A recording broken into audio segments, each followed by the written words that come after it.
Muchas gracias, buenas tardes, qué gusto estar de vuelta aquí en la Fiesta del Libro y la Rosa y tener la oportunidad de presentar la revista de la Universidad de México con una cineasta extraordinaria que es Michelle Garza Cervera.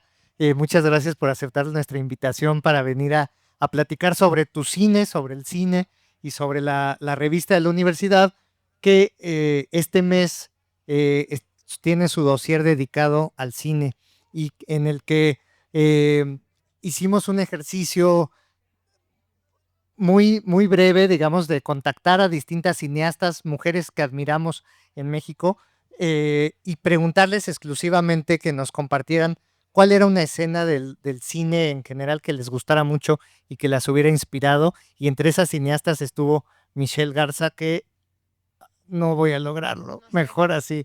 Este, ese era el detalle. Gracias.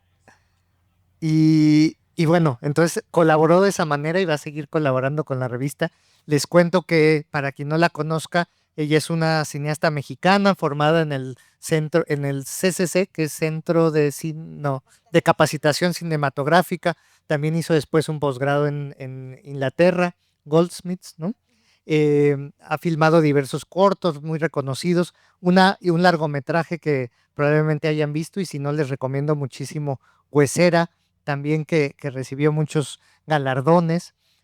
También dirigió recientemente una readaptación, una actualización de La mano que mece la cuna, y está en distintos proyectos que irán saliendo en la conversación y demás.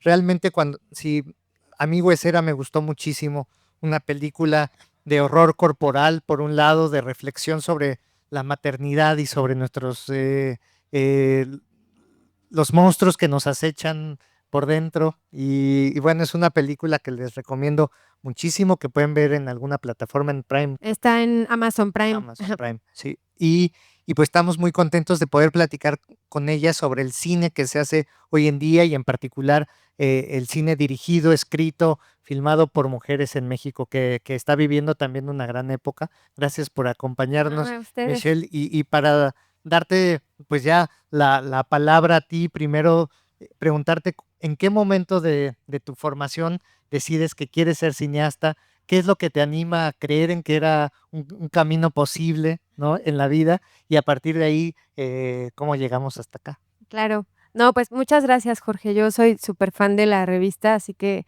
llegué muy emocionada de poder conocerles y colaborar. Y también me encantó la invitación de hablar de una escena que me haya influenciado del cine. Me encanta eso de la revista, que es muy específica y como que se mete ahí por, no sé, por espacios a los que luego es difícil llegar, ¿no? Cuando estás dentro de un tema. Y yo, la verdad es que fui una niña muy afortunada porque crecí en una casa en donde ambos de mis padres eran diseñadores industriales. Tengo un hermano mayor que es artista visual. Y la verdad que era una casa muy extraña, o sea, y el plan de los fines de semana siempre era ir a exposiciones. Había algo, siempre había música puesta en la casa, era una casa muy artística.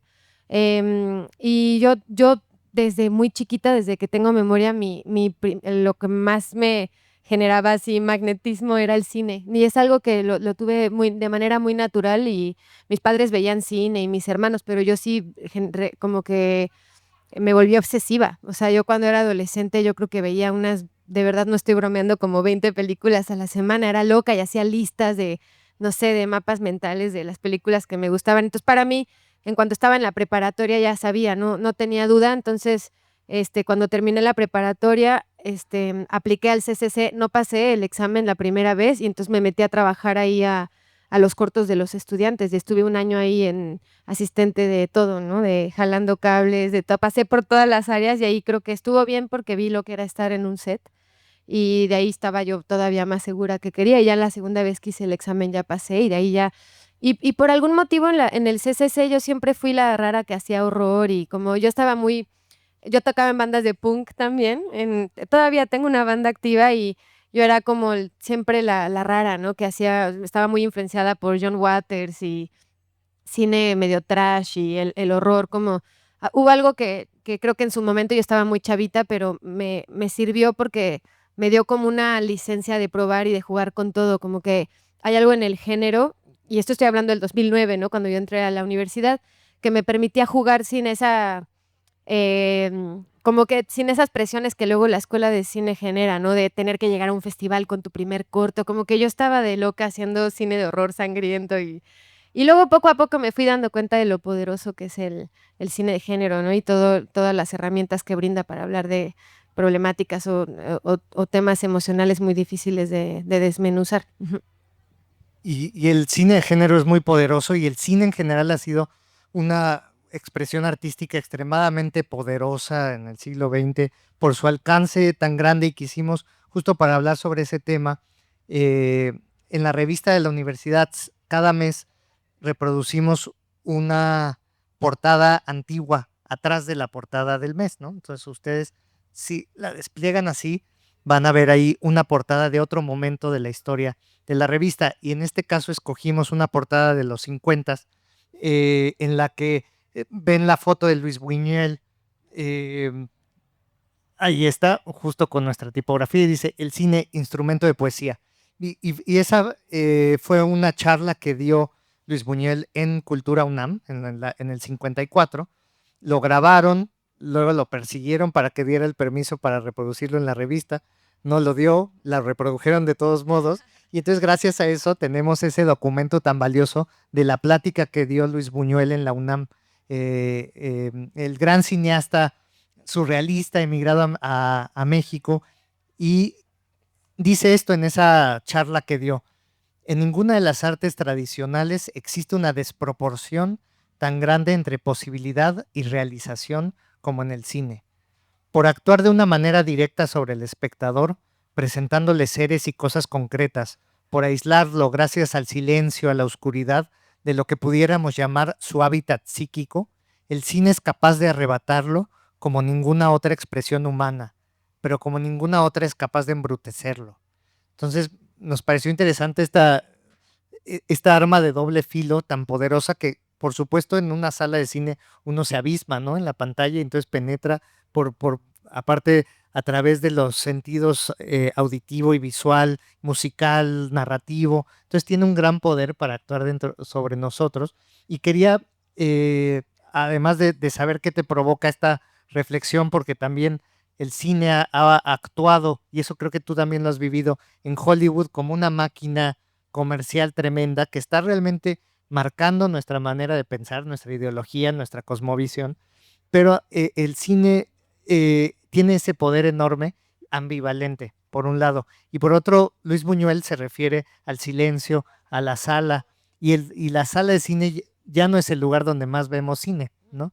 Y quería preguntarte sobre tu postura al respecto, porque hay cineastas muy puristas que dicen el cine se tiene que ver en una sala, y cómo te sientes tú ante el hecho de que tu trabajo se vea también en pantallas de laptop, en celulares y demás. Bueno, de la primera pregunta, sí, la verdad es que justo creo que en mi formación me tomó tiempo entender lo poderoso y peligroso que puede ser el cine y en general los medios, y cómo realmente generan visiones o perspectivas del mundo, ¿no? Y justo me pasó conforme fui avanzando con mis cortometrajes y yo estaba metiéndome cada vez más en temas de feminismo y me fui dando cuenta, por ejemplo, de la representación de la mujer en el cine de horror, ¿no? Y de cómo realmente sí genera ideas, ¿no? Y en específico me clavé con temas de maternidad.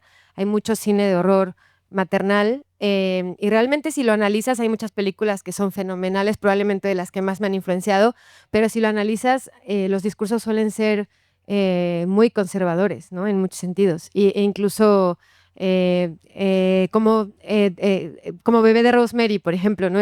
Me encanta la película, por supuesto, y el texto, pero sin duda hay muchas películas que si las analizas realmente como que apoyan la idea de que el camino de la mujer es tener que seguir la vida doméstica, la maternidad siempre va a estar por encima, es casi que un mandato tanto social como biológico, ¿no? Y al darme cuenta, eso es un tema de millones, ¿no? O sea, porque es la cosa con el cine y el arte, ¿no? Que pues representa, es como un reflejo del mundo, de una visión del mundo.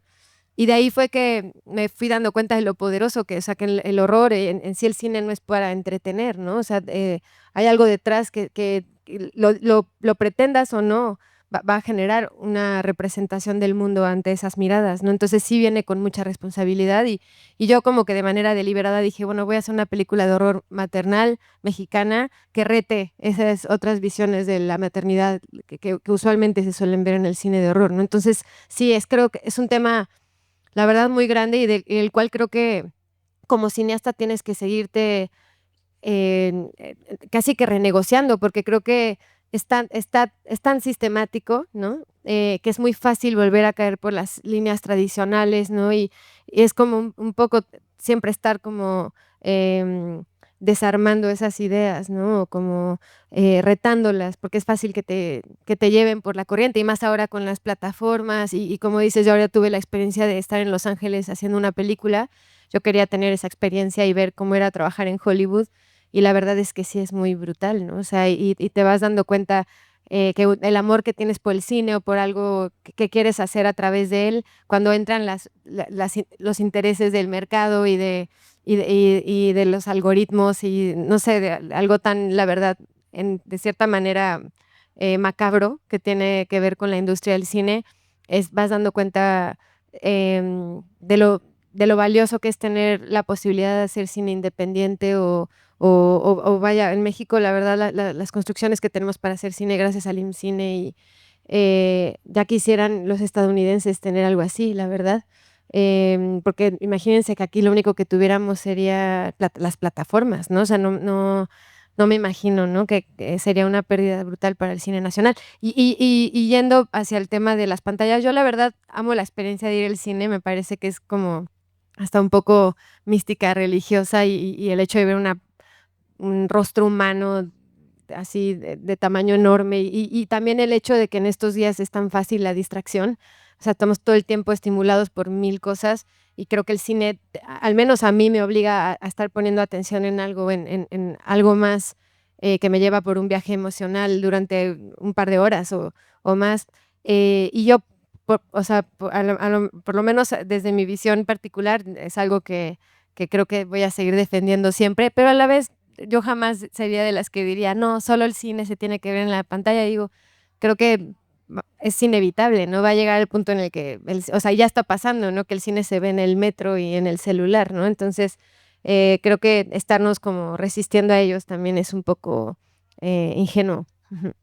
Sí, es muy versátil, pero sí requiere esa atención concentrada que las redes y los celulares cada vez propician menos, ¿no? Y hace más difícil que a mí me desespera en la sala ver cómo se van prendiendo pantallitas, ¿no? A veces cuando uno está como espectador, pero es un gusto tener a una cineasta porque podemos hablar de aspectos técnicos o de creación del oficio de hacer películas, de los que a veces no nos hacemos conscientes como espectadores. Y, y justamente pues, una película está formada a partir de elementos de tabiques, que son las tomas, que son las escenas, y que cada una tiene un sentido y una extensión. Y nuestra idea fue invitar a hablar de escenas, aunque sabíamos que en la revista solo íbamos a poder representar pues instantes, ¿no? Instantáneas, fotogramas, digamos, de esas escenas que les gustan a las 8 cineastas mexicanas que invitamos a participar en este ejercicio. Y entonces tú escogiste una escena de una película japonesa interesantísima y quería que nos contaras un poco, que nos ilustres qué es una escena, ¿no? ¿Por qué escogiste esa escena y cómo ha influido en tu manera de concebir las escenas y qué importancia tienen las escenas según la parte del relato que estás narrando? Em, bueno, a ver, voy a empezar por la escena que elegí. Elegí una escena de una película de horror de fantasmas, en particular japonesa, que se llama Pulse, de Kiyoshi Kurosawa. Para quienes no la han visto, se las recomiendo muchísimo. Es una película del año 2001 y la verdad es que es una película que yo creo que está muy adelantada a su tiempo. Habla del internet como una metáfora de la soledad. Digamos como que compara la llegada del internet como con lo fantasmal en el sentido de los fantasmas que quedan en una soledad y como con unas ganas de contacto con el otro que llegan a ser imposibles. Y es impresionante porque es una película del 2001 que ya está hablando de la soledad que pueden generar las redes, ¿no? Y haciéndolo a través de una metáfora fantasmagórica que realmente se vuelve horrorífica. O sea, esta escena que yo elegí es de las escenas, yo creo que más me han asustado en la vida. De verdad la estaba viendo en mi casa cuando la vi la primera vez y tuve que pararla porque era de noche yo sola y pocas veces me pasa eso, digo, me dedico al cine de horror. Entonces, luego me clavé en analizarla porque aparte es una escena que rompe con los clichés del género de horror, no tiene un jump scare, no tiene ningún como artefacto como efectista, ¿no? Como de un sonido así que sale de la nada para generar una reacción física. Realmente lo que logra este director, que la verdad es que es un genio, este señor Kiyoshi Kurosawa, es que él, a lo largo de todas las películas y en Pulse también genera una sensación de angustia y de tensión que de verdad se vuelve desesperante y él lo logra alargar y alargar. Y la aparición del fantasma en esta escena que elegí es muy lenta y realmente es un full shot, ves el cuerpo completo de la mujer, pero ella sale por completo de los clichés fantasmagóricos, o sea, no es la típica con una bata blanca y el pelo en la cara, al contrario, es como una mujer linda con un vestido negro con tacones, pero el movimiento y lo arquitectónico de la escena, en el cual queda suspendida con un sonido súper minimalista, y no soy la única en decirlo, creo que la mayoría de las personas que conozco que han visto esta película dicen es de las escenas más horroríficas que he visto en la vida, y es que se toma su tiempo, como que Kiyoshi Kurosawa comprueba que no es como el susto, lo efectivo, realmente es tener como la maestría de saber cómo construir esa tensión y ese suspenso para generar eso en el espectador. Entonces, les recomiendo mucho que la vean. Es una escena muy clásica de una aparición fantasmagórica, pero a la vez rompe con todas las reglas que yo había visto antes. Y eso es lo que es una escena, ¿no? O sea, creo que es como lo más importante cuando estás haciendo una película es saber hacia dónde vas, ¿no? ¿Qué es eso que estás explorando de la vida, ¿no? Con esta historia.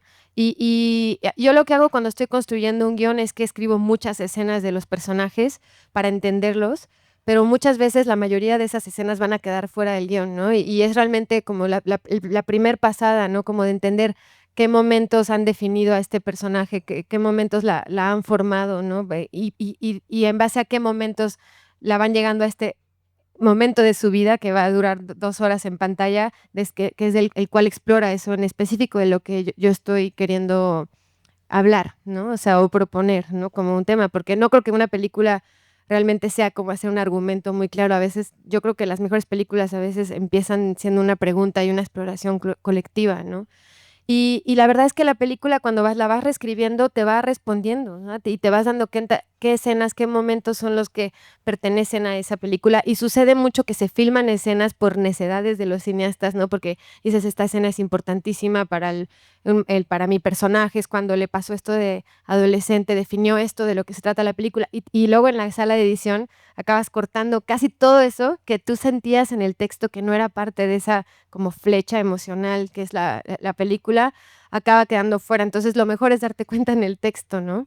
Y yo, esa justo te contaba, bueno, creo que le comenté a Julieta, no sé, que yo tengo algo como en particular con las escenas iniciales de las películas, como que me clavo mucho no sé, alguna vez en una clase yo muy chiquita escuché el análisis, por ejemplo, de la primera escena del Padrino y lo magistral, o bueno, lo emocionante que puede ser ver en películas que logran en su primera escena, de cierta manera, ser como una metáfora que habla de la película en general, ¿no? O sea, que como que en la primera escena ya te están diciendo, esta va a ser toda la historia, pero hasta que la termines de ver no te vas a dar cuenta, ¿no?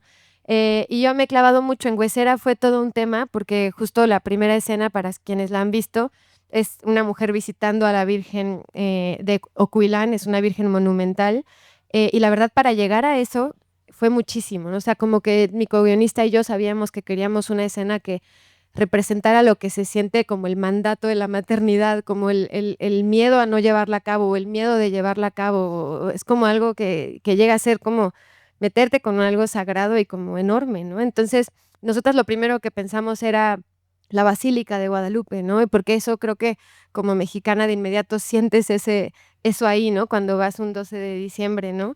Pero pasaron dos cosas. Una es que llegó la pandemia y ya no nos dejaron filmar en la Basílica.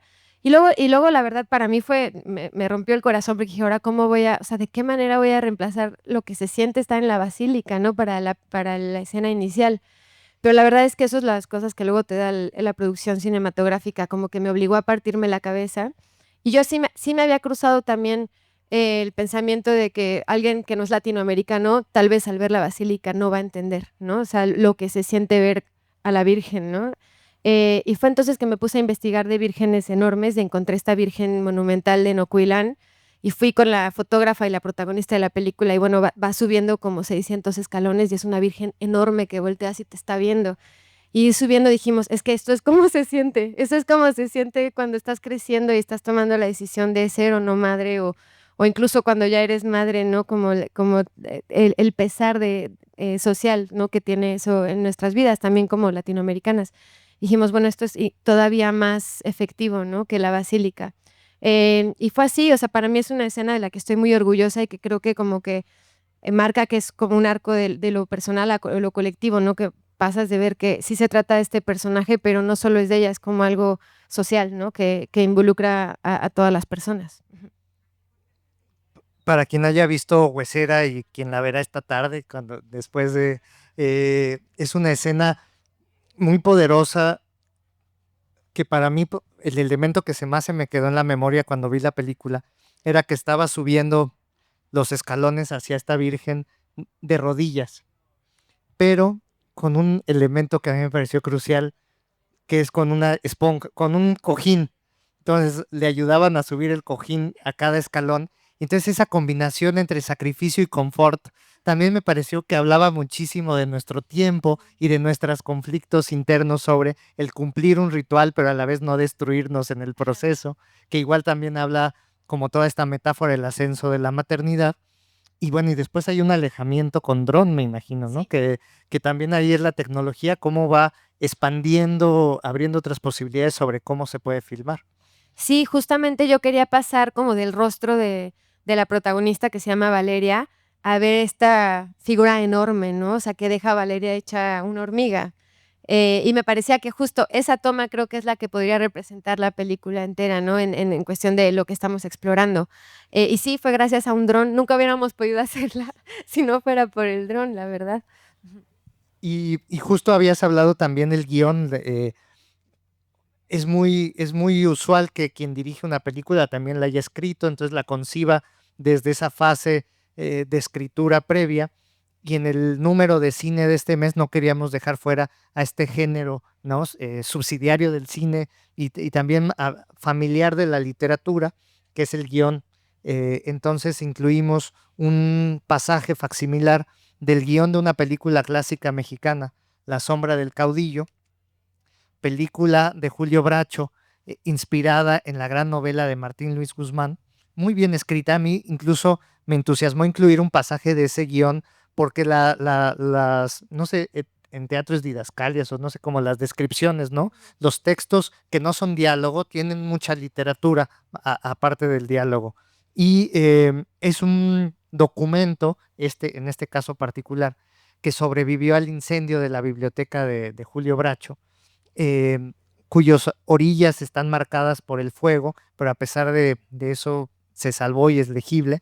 Entonces pudimos reproducir gracias a la Filmoteca UNAM, gracias, bueno, a Diana Bracho que donó a la UNAM esa biblioteca, y a la Filmoteca ese pasaje de un guión que es tan agradable de leer. A mí realmente me gusta muchísimo esa escena. Y el guión suele ser escrito en Hollywood bajo una serie de reglas tan rígidas que hacen muy formulaico el género, ¿no?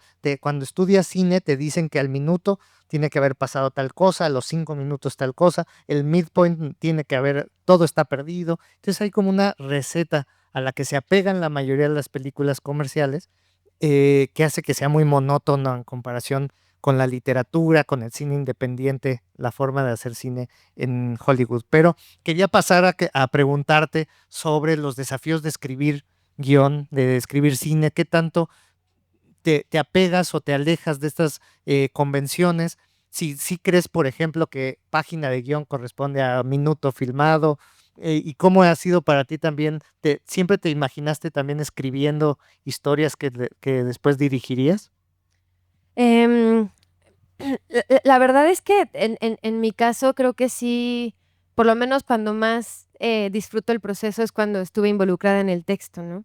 Em, también he colaborado con guionistas y sin dudas que creo que es muy diferente el proceso. Y justamente hace poco tuve un proceso de dirigir esta película en Estados Unidos que no era mi guión, y la verdad fue muy duro porque sí se sentía que era un guión escrito bajo ese tipo de fórmulas y como respondiendo sí, a peticiones como de mercado, ¿no? La verdad, en mi caso, o sea, sí leí todos esos textos, digo, los tienes que leer en la escuela de cine y creo que es importante revisarlos y saber de ellos, pero realmente es como, alguna vez escuché a un escritor que hizo la serie de Chernobyl, Craig Mazin, que él tiene un podcast muy chido que les recomiendo de guión que se llama Script Notes, diciendo que esos libros son como tratar de hacer un cuerpo con un cadáver, ¿no? Es un poco un Frankenstein, ¿no? Y no es lo mismo que tener un embrión que nace, ¿no? O sea, y es justo, o sea, como que por más que sigas esas fórmulas, pues vas a tener un cuerpo un poco muerto, la verdad, con sus partes, pero sin alma. Y yo creo que el punto del cine es encontrar eso que estás explorando, ¿no? Realmente de la vida o de algún tema que te mueve la entraña.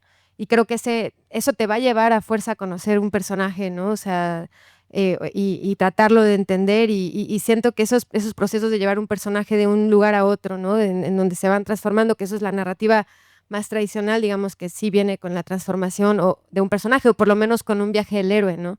Pero creo que eso tiene que venir o sea, creo que las películas que em, superan el pasar del tiempo, ¿no? Y que creo que conmueven a muchas audiencias o que dejan su marca, es porque vinieron de una exploración emocional y personal genuina, ¿no? De los autores. Entonces sí creo que es completamente distinto. Tal vez lo otro es otro tipo de cine, ¿no? No más como para entretenimiento y para llenar las plataformas, pero sí creo que se tiene que pasar por un proceso emocional y artístico que no puede ser formulaico. O sea, creo que ya que lo llevas te vas dando cuenta, qué extraña coincidencia con que sí hay estos puntos similares a los que se pueden leer en esos libros de guión, pero esas son coincidencias que tienen que ver con que estás entendiendo la catarsis humana, ¿no? Entonces, más bien es como una consecuencia de haber escrito un buen guión, es que te vas dando cuenta que tienen puntos similares, pero partir digamos, de lo esquemático, me parece, yo lo veo y digo,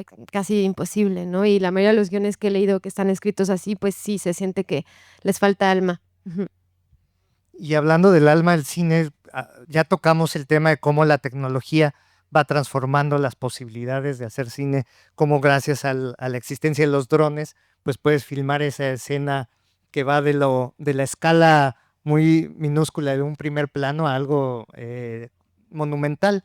Y en la revista de la Universidad de México, que tiene 95 años de historia, el cine ha estado presente desde el primer número.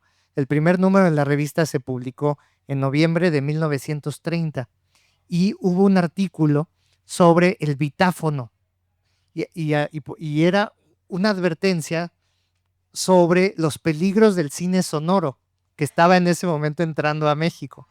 Entonces yo cuando empecé a leer eso en el primer número dije, pero ¿qué es esto? ¿Por qué? Y el peligro en realidad era que no existía en esas primeras películas sonoras que estaban llegando al país, pues llegaban con el audio en inglés de Estados Unidos. Entonces, porque era una industria hollywoodense ya. Entonces decía, no, pues el oír películas en inglés nos va a hacer a los mexicanos sentir excluidos, confundidos, alienados de nuestra cultura. Entonces hay que aferrarnos al cine mudo, que es el que se puede traducir. Y entonces así empieza la historia del cine en la revista de la universidad. Después, con los años, mejora la relación con el cine y tiene una época dorada realmente de crítica cinematográfica, donde Carlos Fuentes, el famoso escritor mexicano, escribe crítica de cine bajo el seudónimo Fósforo Segundo, como homenaje a Alfonso Reyes. Escribieron Emilio García Riera, que fue un gran historiador y crítico de cine, Yomi García Ascot, que también escribía sobre cine y que también ha pasado a la historia como el amigo de García Márquez, al que le dedicó Cien años de soledad. y en fin, ha habido como grandes hitos de la crítica de cine en la revista a lo largo de su historia y queríamos tener críticos también en este dossier que escribieran sobre cine, porque creo que esa es una relación muy importante entre la escritura, el periodismo y la literatura en el sentido más amplio, y el cine, ¿no? La posibilidad de responder a las películas desde ese punto. Entonces hay un estupendo texto crítico histórico sobre la película Canoa de Felipe Casals, que se estrenó hace 50 años, que retrata un hecho terrible en Puebla y que responde a un contexto muy complejo en la historia del cine, cuando el hermano del presidente Echeverría controlaba todo y había ahí un tema político interesante en resonancias con el 68, que les invito muchísimo a leer también en el número. Y eh, quería revisar la hora para abrir también el micrófono por si quieren hacerle alguna pregunta a Michelle Garza como directora de cine, como cineasta. Y si no quieren intervenir, seguimos conversando un poco más. Huesera está en Amazon Prime. Sí, ahí la pueden encontrar. Ah, no, y la acaba de subir Cinépolis también a YouTube. Entonces está gratuita en YouTube. Ajá. Huesera. Hasta ahora es solo Huesera y yo hice ahorita la reimaginación de La mano que mece la cuna, de esa película de los años 90. Esa película la pueden encontrar en Disney Plus, pero esa yo no la considero una película autoral, es una película más por encargo. Yo les recomiendo que vean mejor Huesera. De hecho, les vamos a pasar el trailer. ¿Es ¿En así? serio? ¿Me quito?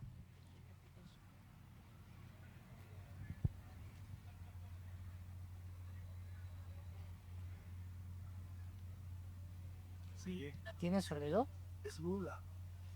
Es muda en contra del sonido. De esa peligrosa tecnología.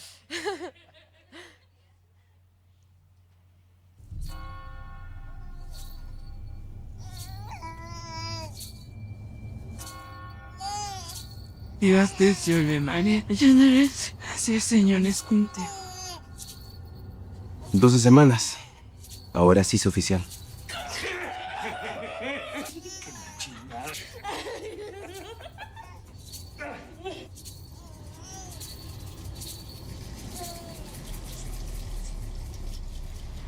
Felicidades. Ya se te estaba pasando el tren. ¿Estás contenta? Feliz. ¿Y eso que no te gustan los niños? Que no te truenes los dedos, Valeria. Vas a quedar chueca. Lo que te está pasando es de lo más normal, güey. Cuando uno se convierte en mamá, siente que se está partiendo en dos. Y espérate al parto, literal. Sientes que se te parten los huesos.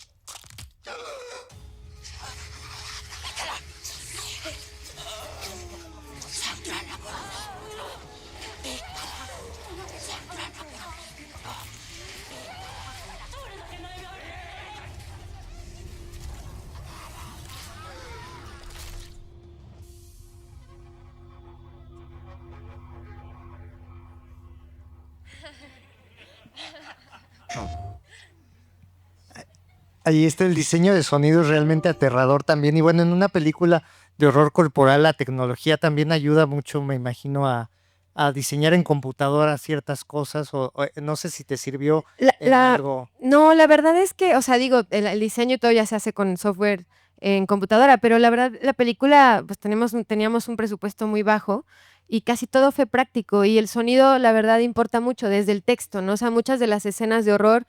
Es algo también que no mencionamos ahora que hablábamos de las escenas. Hay mucho que pasa también afuera del cuadro en el cine. No todo, lo único importante no solo es lo que está en pantalla, también lo que está fuera de pantalla y el que está viendo, ¿no? O sea, a veces ver al personaje que ve algo y nosotros no lo vemos puede ser igual de poderoso. Y el sonido, la verdad es que fue fundamental para Huesera y justo encontramos ese elemento de la fractura ósea y cómo es como un sonido y una imagen que de inmediato genera una reacción física en el cuerpo. Y pensamos, bueno, es ideal para representar lo que está sintiendo el personaje y también se puede editar con un corte, ¿no? O sea, no tengo que literal ver, no sé, el brazo rompiéndose, sino con el corte se puede, con la magia del cine se puede generar, y sobre todo con el sonido, y el diseñador sonoro grabó un buen de, o sea, apios, huesos de pollo, fue como a un lugar donde estaban preparando barbacoa, y acabó grabando el cuerpo de su prima, que era una, o sea, como literal con micrófonos, una chica que se sabe tronar todo el cuerpo, o sea, impresionante. Entonces muchos sonidos eran realmente de una chica que la grabamos así con todos los crujires que sabía hacer. Y es sorprendente lo que hacen los diseñadores de sonido para generar lluvia, pasos y demás. Lo logran a veces con, no sé, estrujando papel aluminio, logran un efecto atmosférico tremendo. Exacto, se llama Follies ese proceso, y la verdad yo creo que es de lo más divertido del cine, porque son los locos que están ahí con 400 materiales buscando cómo replicar, porque casi todo lo que escuchan en las películas, las pisadas, los movimientos de la ropa, casi todo está recreado, o sea, nada, muy poco de eso queda del sonido directo de las películas. Ujú. Sí, en efecto, es una magia. Y la música también colabora muchísimo con la experiencia de ver una película. Y grandes músicos han hecho música para cine, los soundtracks son importantísimos también. Esta es una película no musical, sino de ambiente sonora, ¿no? Como más Bueno, de pero arte sonoro que tener música. Pero sí tiene varias películas, como yo mencionaba, yo antes tocaba en bandas de punk y casi todas el soundtrack son canciones de punk iberoamericano. Está Las Ánimas del Cuarto Oscuro, que es una banda de gótico de los años 80 de la Ciudad de México. Está Décima Víctima, que es otra banda española también de los 80s. Delirios Crónicos, una banda peruana también ochentera. O sea, como que justo dije, quiero representación de punk latinoamericano que luego como que se va por ahí perdiendo y creo que tenemos grandes bandas legendarias. Entonces yo estoy muy orgullosa del soundtrack, la verdad. Y la música la hicieron dos amigos míos de la escena punk también, un venezolano que se llama Rafael Manrique y otro amigo que se llama Gibran Andrade, que pertenece más al mundo de la improvisación.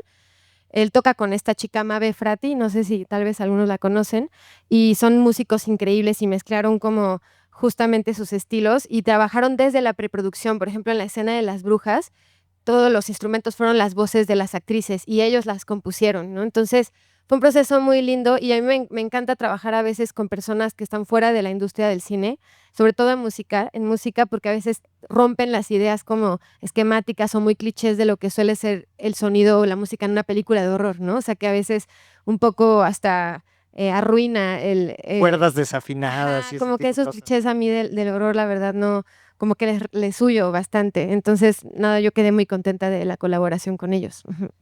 Y un último detalle que es muy valioso de Huesera es cómo retrata también con mucha sutileza ciertas fricciones sociales de las que nos incomoda muchas veces hablar en México y como que se sale del ámbito, del pequeño ámbito social citadino chilango en el que muchas películas también se están filmando últimamente.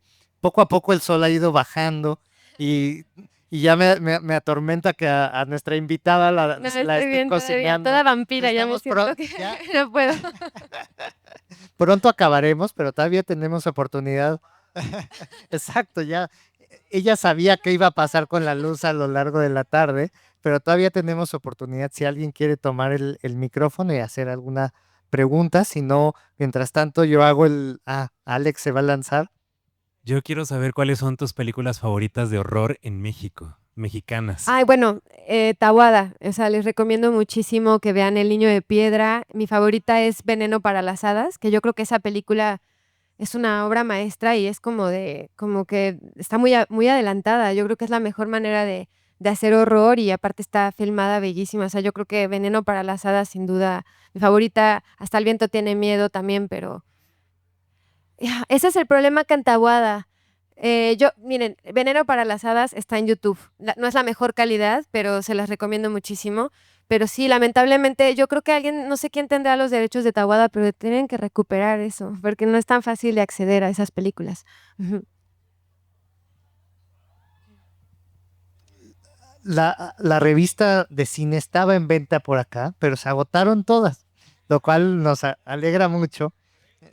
Pero hay muchos otros números que les invitamos a ver en el stand de este lado, en la primera mesa de la revista de la universidad y a visitarla en línea también en revista de la universidad.mx. Pueden encontrar, leer desde ese perorata contra el cine sonoro de noviembre de 1930 hasta el número de marzo dedicado al cine y donde podrán ver cómo una artista visual interpretó las escenas favoritas de 8 cineastas mexicanas, entre ellas Michelle Garza, que ya estamos planeando que en octubre colaborará en la revista. Me encanta. Entonces, estén al pendiente de su participación. Muchas gracias por acompañarnos Gracias. en esta presentación. Gracias Gracias a por ti invitar. por la charla. Y pues siguen aquí los grandes eventos en la feria. Muchas gracias a la feria por darle un espacio a la revista de la universidad para acercarse. Buenas tardes.